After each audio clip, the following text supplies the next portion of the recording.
Bienvenue dans cette séance d'hypnose. Cette séance d'hypnose est un peu différente des autres séances. En effet, aujourd'hui je vous propose un voyage particulier. Celui qui permet de tourner la page sur une relation passée.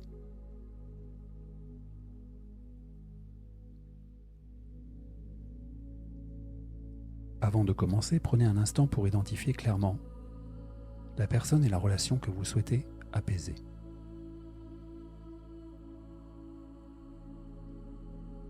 Vous n'avez pas besoin de la décrire précisément, seulement de la garder présente à l'esprit.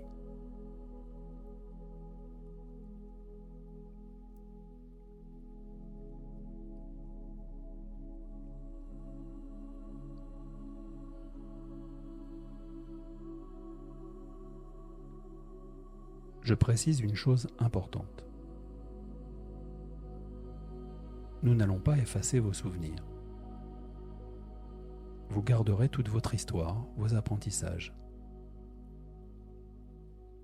Ce que cette relation vous a appris sur vous-même.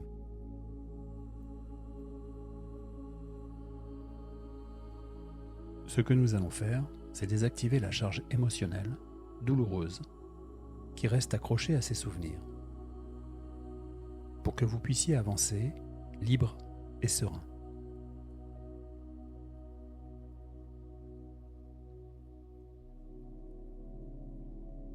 Installez-vous maintenant le plus confortablement possible. Fermez les yeux si vous le souhaitez et laissez ce voyage commencer. Prenez une profonde inspiration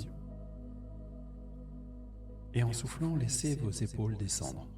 Laissez votre mâchoire se desserrer légèrement. Une partie de vous porte depuis un moment le poids de cette relation. Une partie de vous repense encore à cette personne, parfois sans le vouloir. C'est normal, c'est humain. Et c'est précisément cette partie que nous allons aujourd'hui accompagner en douceur vers un autre chapitre.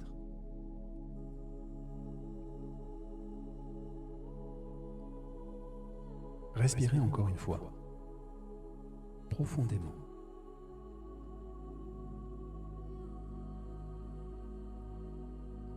Et à chaque expiration, imaginez qu'une petite portion de la tension présente dans votre corps s'évapore, comme une buée qui se dissipe.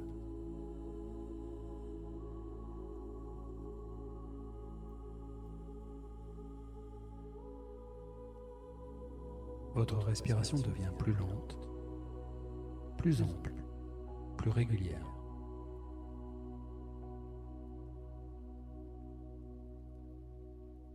Je vais maintenant compter de 10 à 1. Et à chaque chiffre, vous allez laisser votre corps se détendre. Un peu plus. Vous laissez votre esprit descendre. Un peu plus profondément en vous-même. 10. Votre corps commence à se relâcher. 9. Vos paupières sont lourdes, détendues. 8. Vos épaules s'abaissent naturellement. 7. Chaque muscle du visage se relâche. 6. Votre respiration ralentit encore. 5. Vous descendez plus profondément. 4. Votre corps est de plus en plus lourd, de plus en plus détendu. 3. Votre esprit devient calme, disponible. 2. Encore un peu plus disponible. 1. Vous êtes maintenant dans un état agréable de détente, profonde.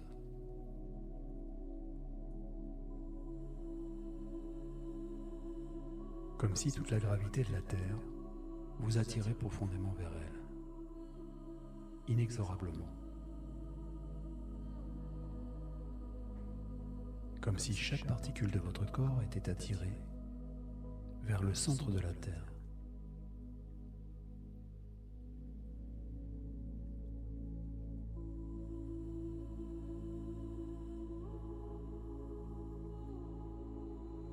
Imaginez à présent un escalier. Un escalier qui descend doucement, éclairé par une lumière, chaude et rassurante.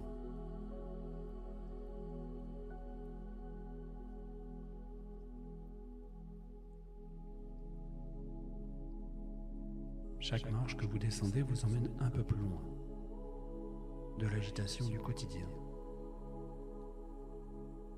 un peu plus près de votre monde intérieur.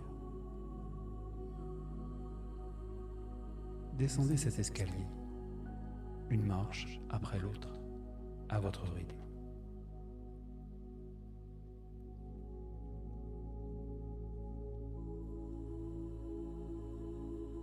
Et en bas de cet escalier, imaginez une porte. Une porte en bois, sculptée. Une porte qui vous est familière peut-être. Comme si elle avait toujours été là, quelque part, attendant que vous veniez la franchir.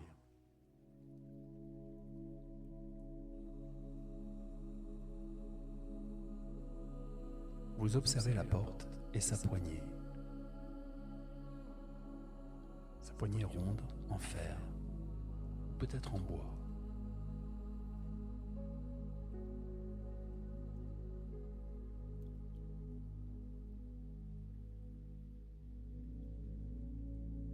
Ouvrez cette porte.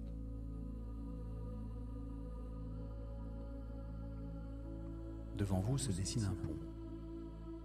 Un pont ancien, en pierre usée par le temps, qui traverse une rivière dont les eaux sont d'un blanc laiteux, presque lumineuse. On l'appelle la rivière des adieux. Ici viennent se déposer les liens qui doivent se dénouer, les attachements qui ont fait leur temps.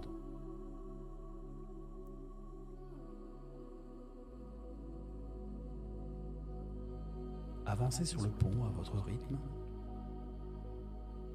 et laissez-vous porter par le calme du lieu.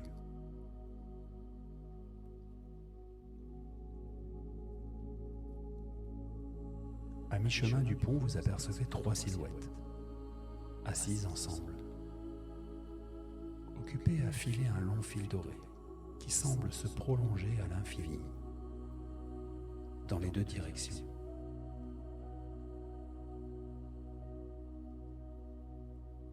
Ce sont les tisseuses du lien. Vous les reconnaissez, on raconte qu'elles sont les héritières lointaines des moires. Ces 3 sœurs que les anciens croyaient chargées de filer le destin de chaque être humain. Mais ici, aux abords de la rivière des adieux, leur pouvoir s'exerce sur une autre matière. Non pas le fil de la vie, mais les fils invisibles qui relient les êtres entre eux. Les fils d'amour, d'amitié et d'attachement.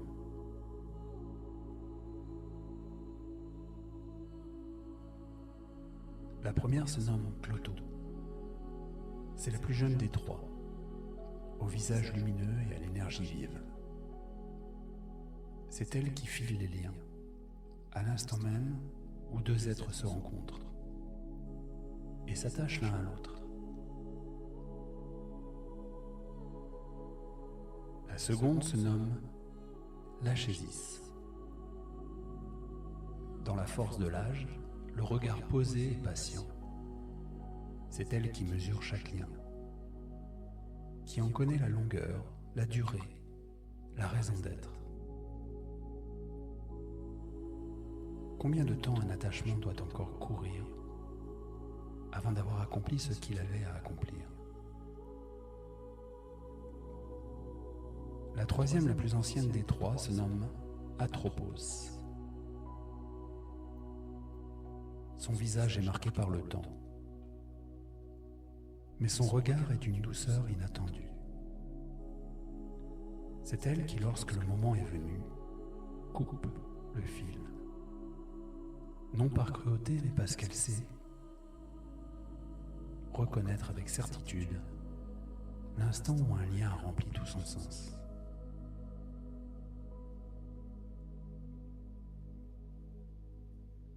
C'est l'Achésis qui lève les yeux vers vous en premier et vous sourit avec une douceur infinie, comme si elle savait déjà pourquoi vous êtes là.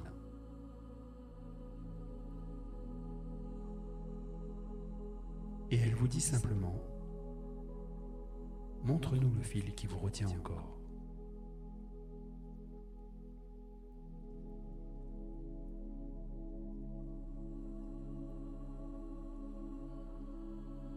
Prenez un moment maintenant pour visualiser ce fil. Peut-être le voyez-vous à partir de votre poitrine, de votre ventre ou de vos mains. Peut-être a-t-il une couleur, une texture, une tension particulière. Il n'y a pas de bonne ou mauvaise image. Laissez simplement apparaître ce qui vient.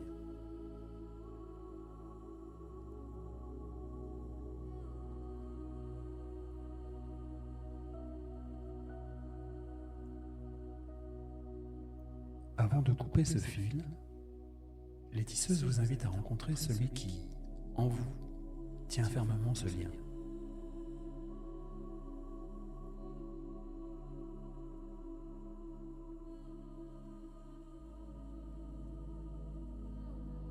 Cette figure universelle qu'on appelle l'enfant intérieur.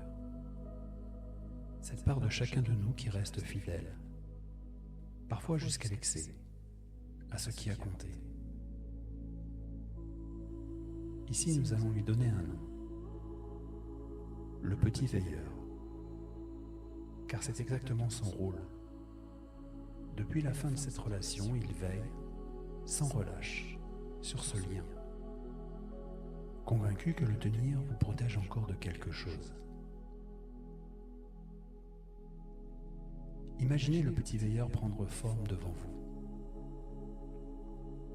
Peut-être est-ce un enfant, assis en tailleur, serrant contre sa poitrine une petite lanterne,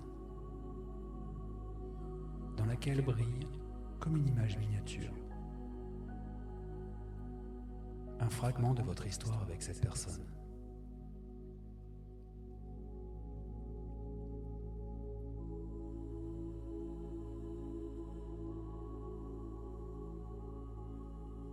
Laissez venir l'image qui vous semble la plus juste. Il n'y a pas de bonne ou mauvaise réponse.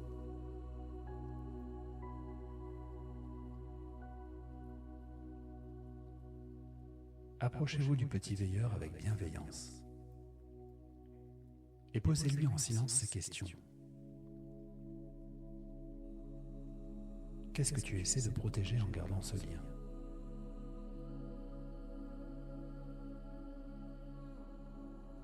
Laissez venir une réponse, une sensation, une intuition.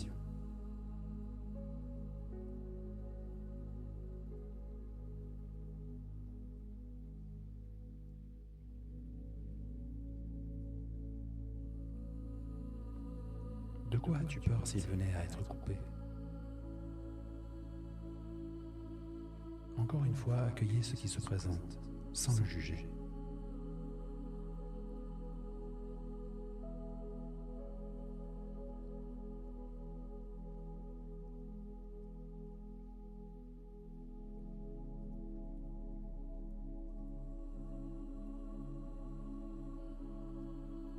Le plus souvent, le petit veilleur ne cherche pas à vous faire souffrir. Il essaie à sa manière de vous protéger d'un vide, d'une solitude, d'une perte de sens. C'est une intention positive. Même si le moyen qu'il utilise, aujourd'hui, vous fait du mal. Dites-lui maintenant avec toute la douceur dont vous êtes capable: merci d'avoir veillé sur moi. Le lien a rempli son rôle. Maintenant, je suis prête à avancer. Et j'aimerais que tu m'accompagnes différemment. Non plus en tenant ce fil, mais en gardant précieusement ce que cette histoire m'a appris.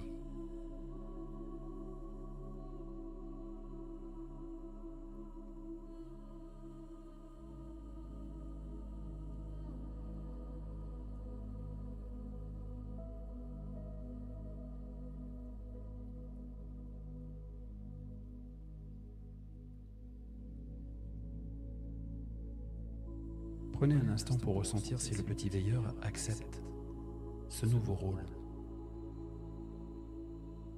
La plupart du temps, il se détend, il s'apaise.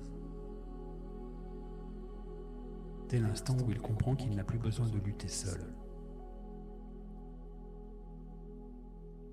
Et il vous semble alors peut-être le voir déposer doucement la lanterne à ses pieds, plutôt que de la tenir serrée contre lui.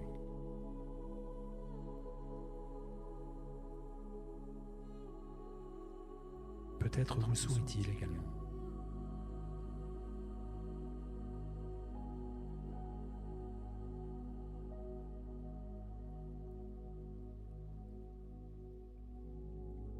Les tisseuses du lien vous regardent depuis tout ce temps. Retournez maintenant votre attention vers elles. C'est au tour d'Atropos, la plus ancienne des trois sœurs, de s'avancer. Elle tient à présent une paire de ciseaux anciens, dont les lames semblent faites d'une matière à mi-chemin entre le métal et la lumière. Elle vous regarde avec cette douceur particulière qu'ont ceux qui ont accompagné d'innombrables passages, et vous demande: êtes-vous prête à laisser ce fil rejoindre la rivière? Si une partie de vous hésite encore, c'est normal. Accordez-lui simplement le temps dont elle a besoin. Une respiration, deux respirations, autant qu'il faut.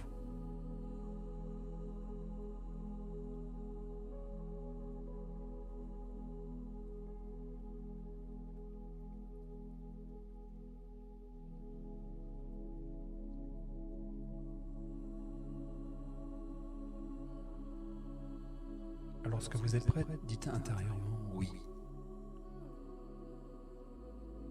Alors vous voyez Atropos qui approche les ciseaux du fil doré,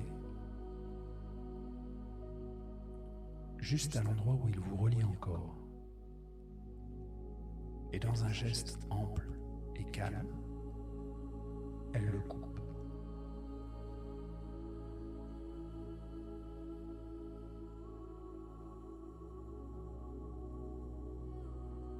Ressentez ce qui se passe en vous à cet instant précis. Peut-être une légèreté, peut-être un relâchement au niveau du plexus, de la gorge, du ventre. Posez la main à cet endroit.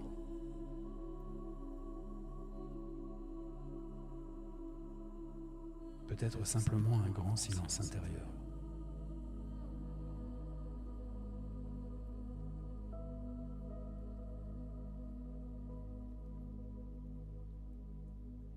Le morceau de fil qui vous relie à cette relation tombe doucement dans les eaux blanches de la rivière des adieux et se dissout comme un peu de lait qui se mélange à l'eau jusqu'à disparaître complètement.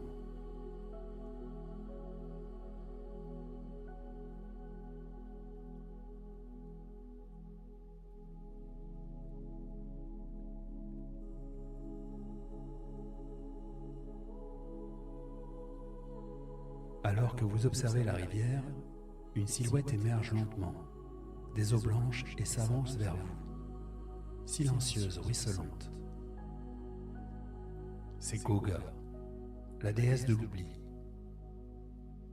Son visage est entièrement lisse, sans traits. d'une blancheur aussi pâle que l'eau de la rivière qu'elle habite. Ses vêtements trempés sont blancs, eux aussi, et une couronne de fleurs de roseaux flétris orne sa tête. Dans sa main droite, elle tient un harpon d'ivoire, poli par le temps et par l'usage. C'est avec lui qu'elle sait retirer ce qui doit être retiré, sans jamais blesser ce qui doit rester.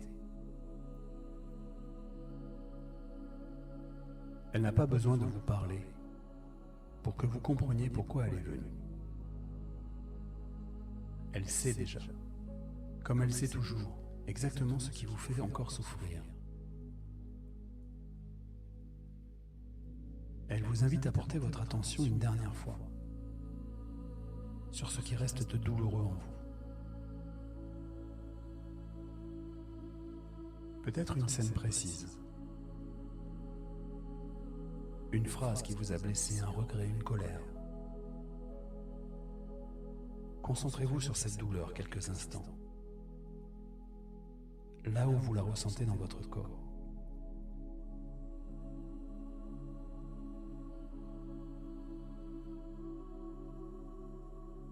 Goga pose alors sa main doucement à cet endroit précis. Une chaleur apaisante s'en dégage. Et vous sentez cette douleur se desserrer comme un nœud qui se détend. Comme une pierre qui se dépose enfin, après avoir été portée trop longtemps. Elle retire sa main et avec elle s'en va la charge la plus lourde de ce souvenir. Le souvenir reste, mais il devient léger, presque neutre, comme une page tournée dans un livre que vous avez refermé.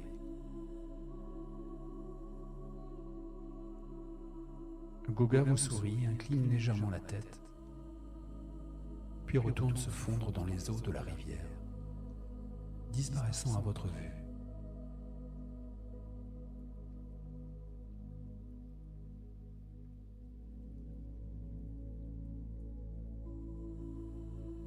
Vous vous retrouvez seul sur ce pont, dans un état de calme profond, différent de celle du début de ce voyage.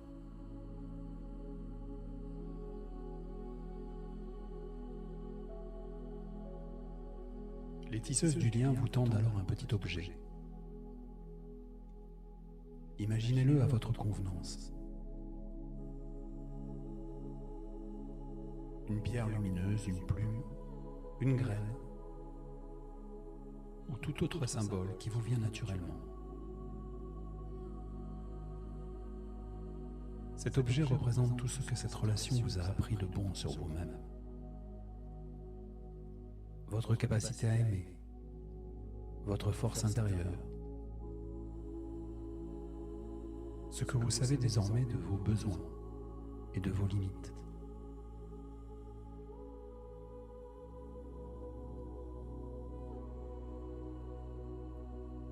Gardez précieusement cet objet, il est à vous.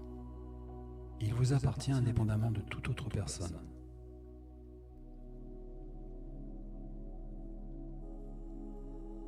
Prenez maintenant un moment pour vous projeter en pensée dans les semaines et les mois à venir. Imaginez-vous dans votre vie quotidienne, au travail, avec vos amis, dans un moment de loisir.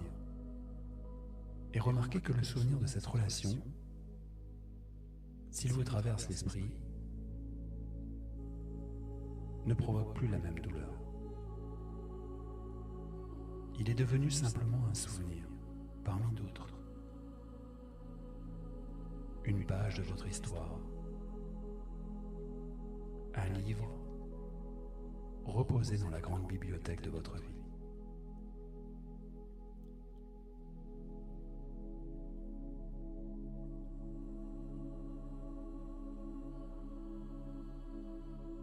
Imaginez comment vous êtes habillé, comment vous êtes entouré,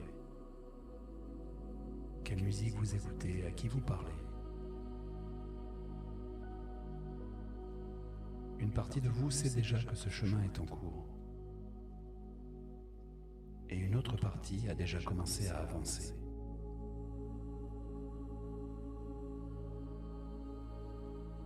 Il est maintenant temps de revenir doucement.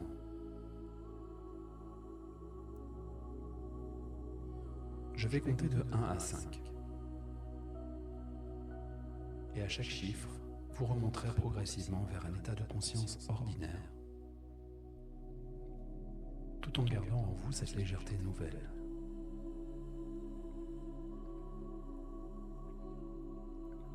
1. Vous commencez à remonter doucement, tranquillement. 2. Vous reprenez conscience de votre corps, de la pièce autour de vous. 3. Votre respiration s'approfondit naturellement. 4. Vous pouvez commencer à bouger doucement vos doigts, vos orteils. 5. Vous ouvrez les yeux quand vous êtes prête, présente, apaisée. La séance est finie.